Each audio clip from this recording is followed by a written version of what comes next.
At this time, we would also like to recognize the distinguished guests in our midst, the Honorable Anand Sharma, the Cabinet Minister.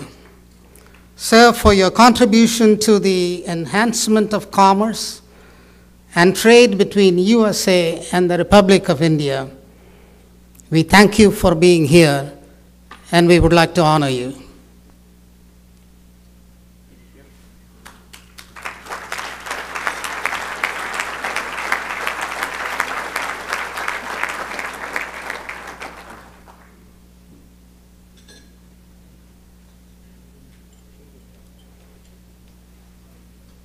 We would also like to recognize Judge Clay Jenkins.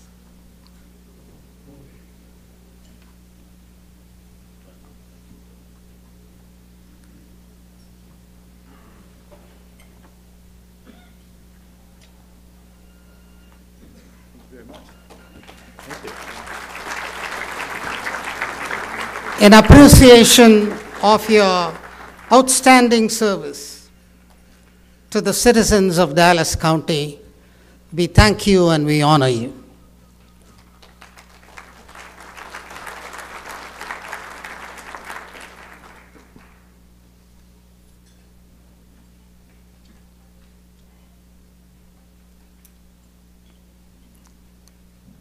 Sir, Honorable Counsel, Mr. Sanjeev Arora, we would like to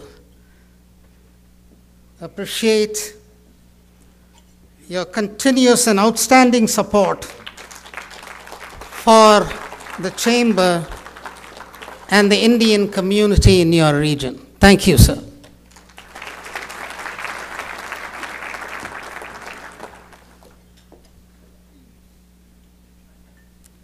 Now we would like to thank and honor one of our own, Raj Sharma.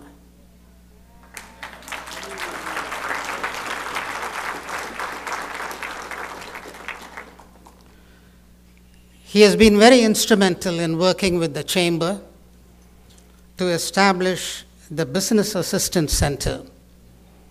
We appreciate your contribution. Thank you.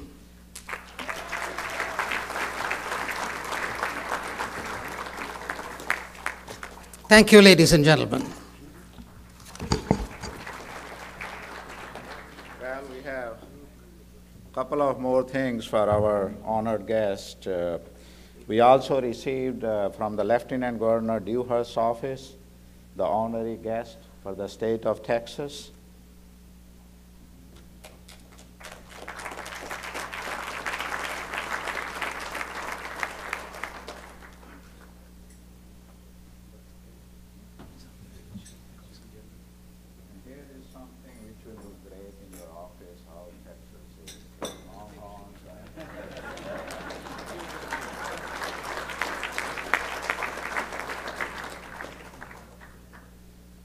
For our Mayor Pro Tem, I will deliver it to your office.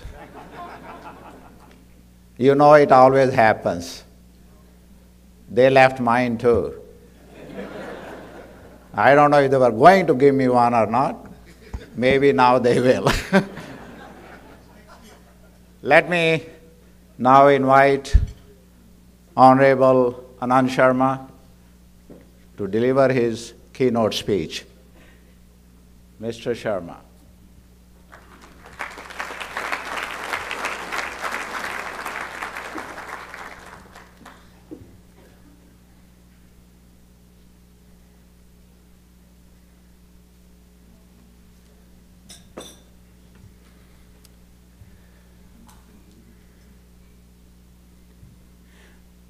The Chair of the Greater Dallas Indo-American Chamber of Commerce, Mr. Raj Sharma, past Chair Mr. Mago,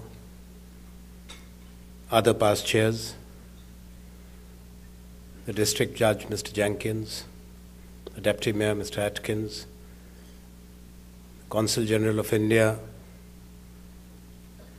Sanjeev Arora, the Chief of Protocol, Ms. Huddleston, captains of industry, distinguished members of the Indian diaspora, ladies and gentlemen. A few months ago, Mr. Mago met me in Washington during my official visit and asked me, "Have you ever visited Dallas?"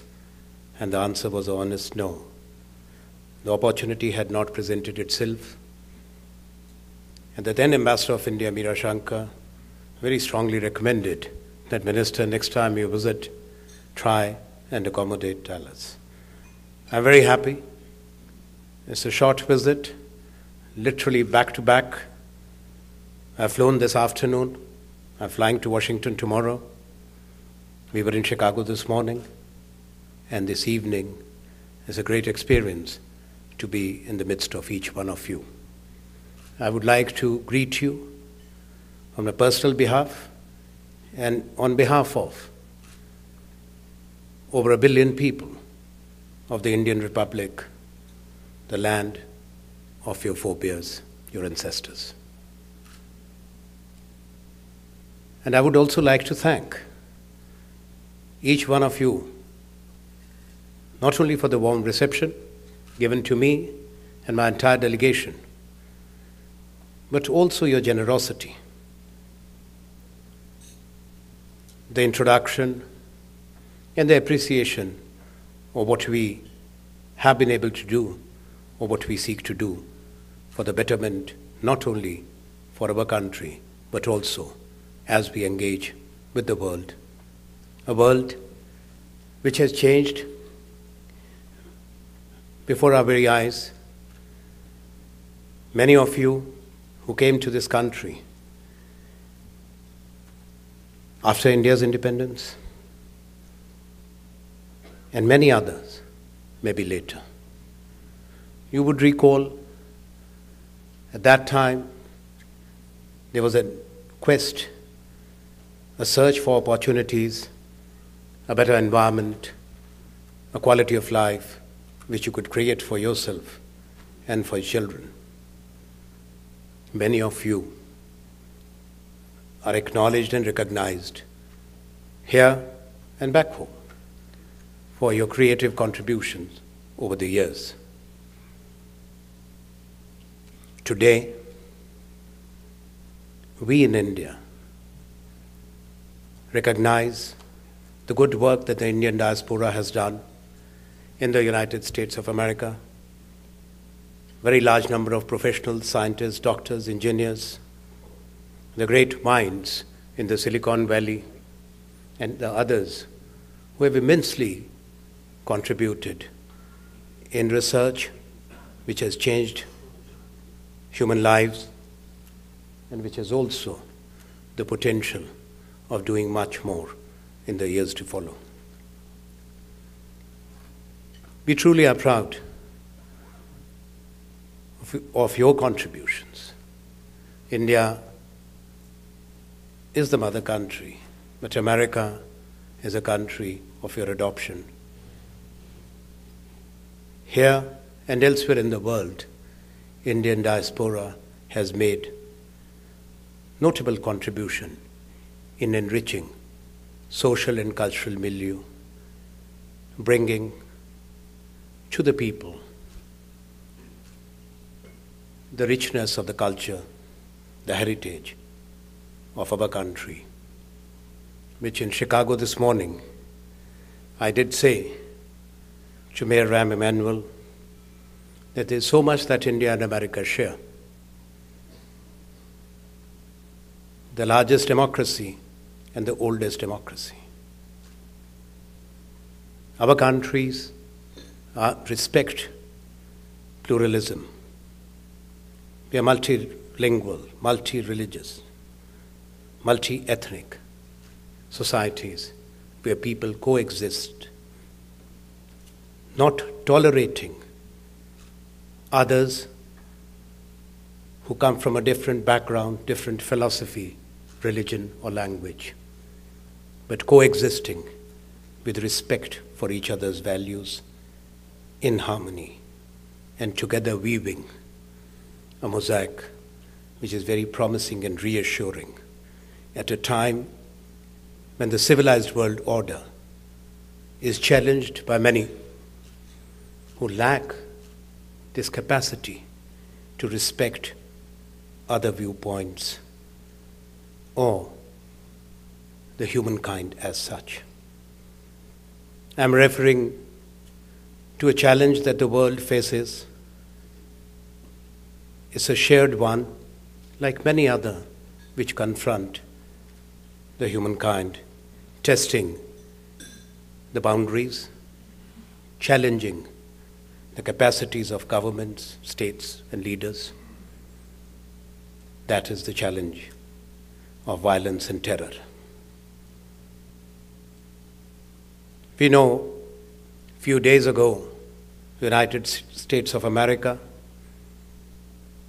commemorated a painful and tragic assault on this country 10 years ago. That was 9/11. That's one day which shook the world and reminded us that we need to do much more if we have to protect our values, our hard-earned freedom, our liberty, and the right to express our views and stand up for them.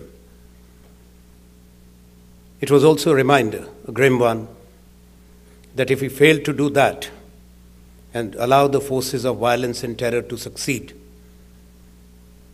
we will not be bequeathing to our children a world which can be a happy and secure place to live in.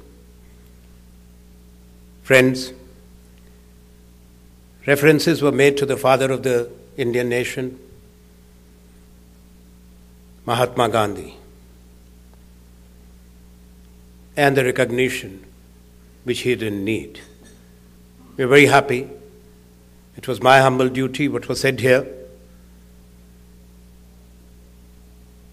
And one of the greatest honor as a son of India to move the resolution in a specially convened session of the United Nations General Assembly on the 15th of June 2007.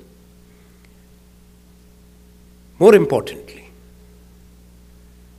it is to recognize that Gandhi in his lifetime would not have recommended anyone, let alone accepted any honor or award. His life was one of struggle and sacrifice, who gave strength and courage to tens of millions of those who were considered to be too feeble, helpless, to stand up for justice and human dignity, not only in India, but elsewhere in the world. He started in South Africa. It's important to remember that he spent 22 years of his life in South Africa, fine-tuning the potent weapon of satyagraha to return and to free India from the yoke of colonialism. He could inspire and give courage to those millions and millions of people. Today we find us, political leaders, campaigning, mobilizing, as I was told, the Honorable Governor of this region, which I understand. Today we have television, we have telephones, we have mobile phones, let alone the newspapers which came long back. Gandhi and Nehru and other stalwarts of the struggle never had any of those. Yet they could attract millions in those times, that too when India was in bondage. That is the strength and power of great leaders. And it was he, before his death, before his assassination, when he met with a delegation of American Africans, he did predict that America will change for the better because of a struggle led by African Americans and black